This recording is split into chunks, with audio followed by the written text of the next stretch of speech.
What if the very pain that nearly destroyed you was never meant to end you, but to awaken a level of power within you that you have never touched before, a power forged in betrayal, sharpened in silence, and revealed only when you decide that your story will no longer be about what broke you, but about what you became because of it? There comes a moment in life when the heart that gave without hesitation begins to feel the weight of its own generosity. When loyalty, once worn like a badge of honor, starts to reveal the cracks formed by betrayal, and in that moment something powerful begins to awaken within you. Not weakness, but awareness.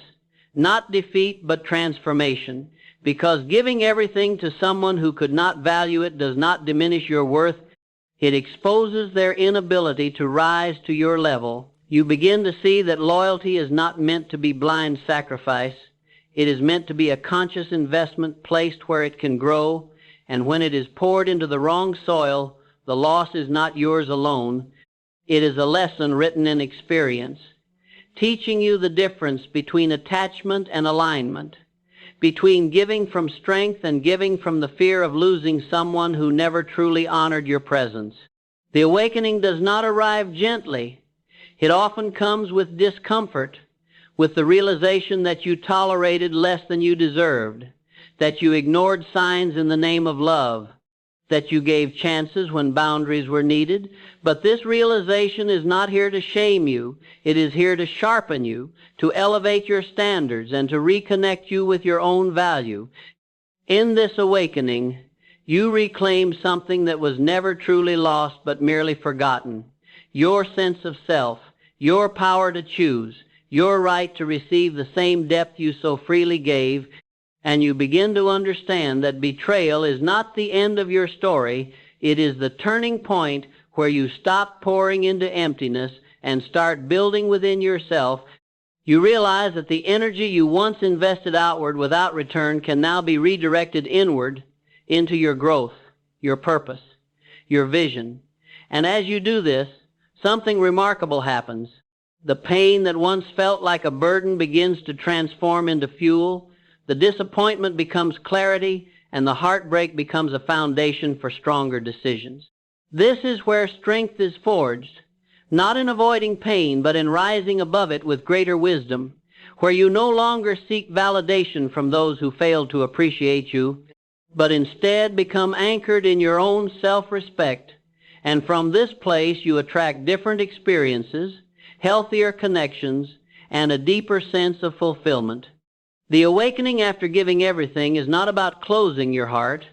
It is about refining it, protecting it, and offering it only where it is truly valued. Because your loyalty is not a weakness to be exploited. It is a rare strength to be honored.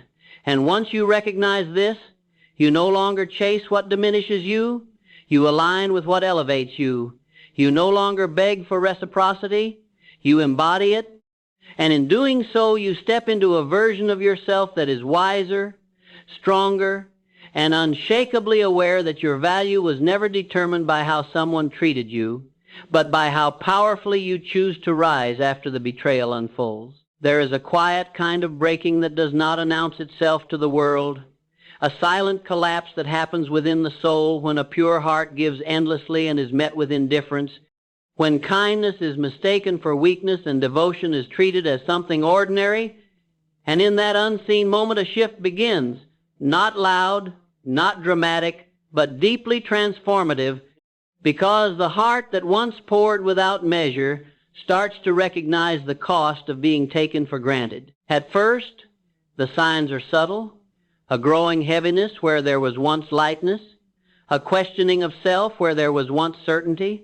And yet even in this state, the giving continues because a pure heart does not know how to do otherwise. It believes in love, in loyalty, in showing up fully, but every act unappreciated, every effort overlooked, becomes a quiet withdrawal of energy, a slow realization that something sacred is being mishandled. This collapse is not a failure. It is a revelation. It exposes the imbalance between what is given and what is returned. It forces a confrontation with truth The truth that not everyone deserves access to your depth, not everyone is capable of honoring what you bring, and this awareness, though painful, is the beginning of power, because clarity always precedes change. As the realization deepens, a new understanding takes root. You begin to see that your worth was never tied to how someone received you. It was always inherent, always present, waiting to be acknowledged by you first. And in this recognition, something remarkable happens. The need for external validation begins to fade, replaced by a quiet confidence that does not depend on applause or approval. The silent collapse becomes a turning point, a moment where you decide, consciously or unconsciously, that you will no longer abandon yourself in the name of keeping others comfortable, that your kindness will no longer come at the expense of your peace, and that your presence will no longer be given where it is merely tolerated instead of cherished. From this space, strength is reborn, not the loud kind that demands attention, but the steady kind that commands respect. You begin to set boundaries not out of anger but out of understanding. You choose distance, not out of bitterness but out of self-respect. And you learn that walking away from what diminishes you is not a loss, it is a declaration of your value. The pure heart does not lose its essence through this process. It evolves, it becomes wiser in where it invests, more intentional in how it gives, and more discerning in who it trusts. And this evolution is what transforms pain into purpose, turning the experience of being taken for granted into a foundation for a stronger, more aligned life. In the end, the silent collapse is not the end of your strength. It is the moment your strength becomes undeniable, because you rise not hardened, but refined, not closed, but conscious, carrying forward a heart that still knows how to love deeply, yet now understands that its depth is a gift to be protected, honored, and shared only with those who recognize its true value and meet it with the same unwavering respect as you continue forward stronger than before. There comes a defining moment in life when devotion, once given freely and without hesitation, begins to transform under the pressure of repeated hurt, when the heart that once held on with unwavering belief starts to question the very foundation it stood upon, and in that moment a powerful shift begins to take shape, not as a sudden rebellion, but as a gradual awakening, a movement from emotional dependence toward conscious detachment, where clarity replaces illusion and self-respect rises above attachment. Devotion in its purest form is a strength. It is the willingness to invest deeply, to believe in connection, to give without keeping score. But when it is placed in the hands of someone who thrives on control and takes without reciprocation, it becomes a draining force, pulling energy away from your growth and anchoring you to a cycle that offers little in return. And the longer this continues, the more it demands a reckoning, a realization that devotion without discernment leads to depletion. The turning point does not arrive easily. It often emerges through discomfort, through the repetition of disappointment that can no longer be ignored, through the quiet understanding that what you are holding on to is no longer holding you with the same care. And in this realization there is both pain and power. Pain for what you hoped it could be, and power in recognizing what it truly is. Detachment is often misunderstood as coldness or indifference, but in truth it is a form of self-preservation, a deliberate decision to reclaim your emotional energy and invest it where it can grow. It is not about shutting down your capacity to love. It is about redirecting it toward what nourishes rather than depletes. And this shift requires courage, because it asks you to release what is familiar, even when it is harmful. As you move from devotion to detachment, you begin to see yourself more clearly, no longer through the lens of someone else's validation, but through your own standards and values. You recognize that your worth is not negotiable, that your time and energy are assets too valuable to be wasted on those who fail to honor them. And this recognition becomes the foundation of a new way of living, one that is guided by intention rather than emotion alone. In this space, your power returns, not in a forceful or aggressive way, but in a steady, grounded presence that no longer seeks approval. You begin to make decisions from a place of strength rather than fear, choosing connections that align with your growth and releasing those that hinder it. And with each step, your confidence deepens, rooted not in external affirmation, but in internal certainty. The transformation from devotion to detachment is not the loss of your ability to care. It is the elevation of your standards for where that care is placed. It is the understanding that love must be mutual to be sustainable, that respect must be present for connection to thrive, and that your energy is a resource that must be guarded with intention. This turning point marks the beginning of a new chapter, one where you are no longer defined by how much you can endure, but by how wisely you choose, where your heart remains open but your boundaries remain firm, and where your journey is no longer about proving your worth to others, but about living in alignment with the truth of who you are, carrying forward a strength that is no longer tied to devotion alone, but strengthened by the clarity and freedom that true detachment brings. There is a price that few speak about when it comes to loving deeply, a cost that is not measured in material loss, but in emotional investment, in the quiet sacrifices made in the name of connection. And when that love is given to the wrong person, the return is not fulfillment but damage, not growth but depletion. Yet within that very damage lies the seed of a powerful lesson, one that has the ability to reshape your entire understanding of yourself and the world around you. To love deeply is not a flaw. It is a rare strength. It reflects a heart that is capable of commitment, empathy, and unwavering belief. But when this depth is extended without boundaries, it becomes vulnerable to misuse. It invites those who are unprepared or unwilling to match that level of sincerity. And over time, the imbalance begins to take its toll, leaving behind confusion, exhaustion, and a questioning of your own worth. The emotional damage that follows is often misunderstood as weakness, but in truth it is evidence of how much you were willing to give.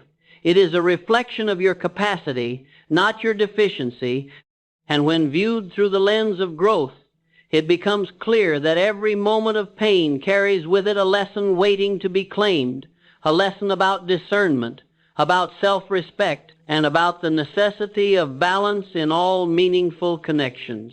One of the greatest lessons born from this experience is the understanding that love must be guided by wisdom, not just emotion, that giving without awareness leads to loss, while giving with intention leads to growth.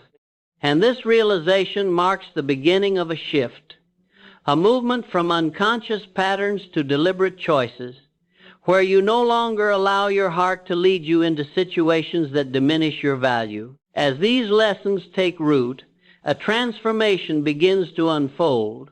You start to recognize the importance of boundaries, not as walls that isolate you, but as structures that protect your energy. You learn to observe actions rather than rely solely on words, to value consistency over promises, and to place your trust where it is earned rather than freely given. And in doing so, you elevate the quality of your relationships in the direction of your life. The cost of loving too deeply also teaches you the importance of self-investment.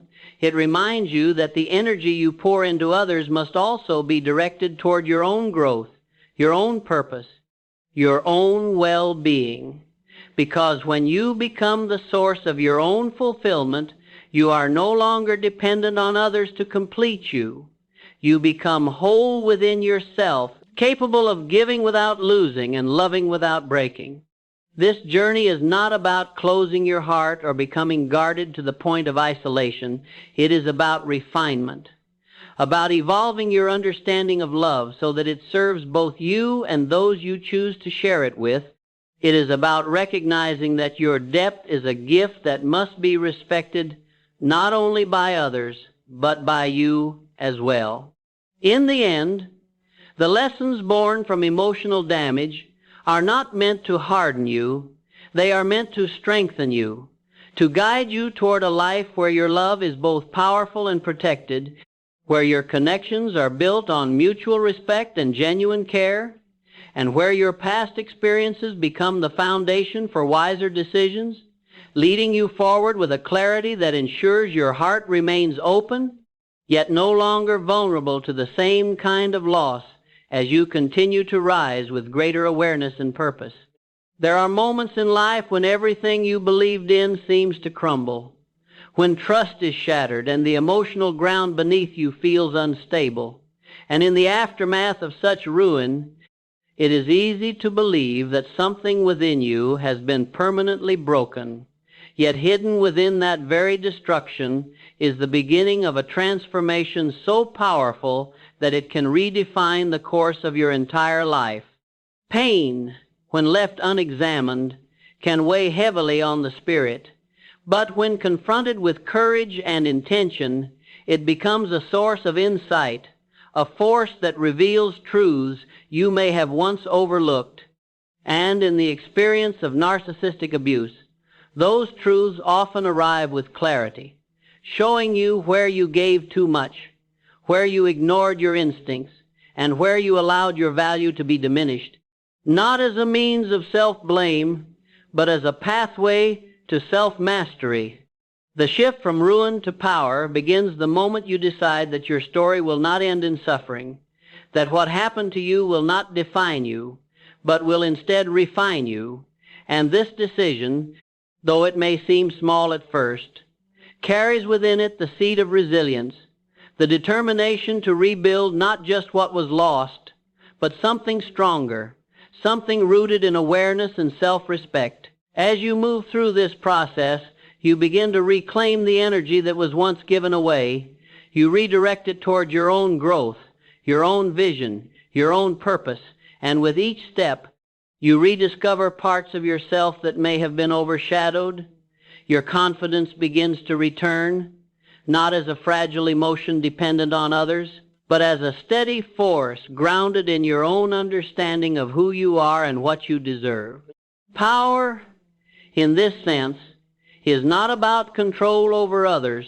It is about control over your own thoughts, your own actions, your own direction. It is the ability to stand firm in your values, to make decisions that align with your highest good, and to walk away from anything that seeks to undermine your peace. And this kind of power is not given, it is built, shaped through the very challenges that once threatened to break you. The experience of pain also sharpens your awareness. It teaches you to recognize patterns, to trust your intuition, and to set boundaries that protect your well-being. And as you integrate these lessons, you find that you are no longer vulnerable in the same way. You become more discerning, more intentional, and more aligned with the kind of life you wish to create. Rising from ruin is not a single moment of victory. It is a continuous journey of growth, a commitment to choosing yourself again and again, even when it is difficult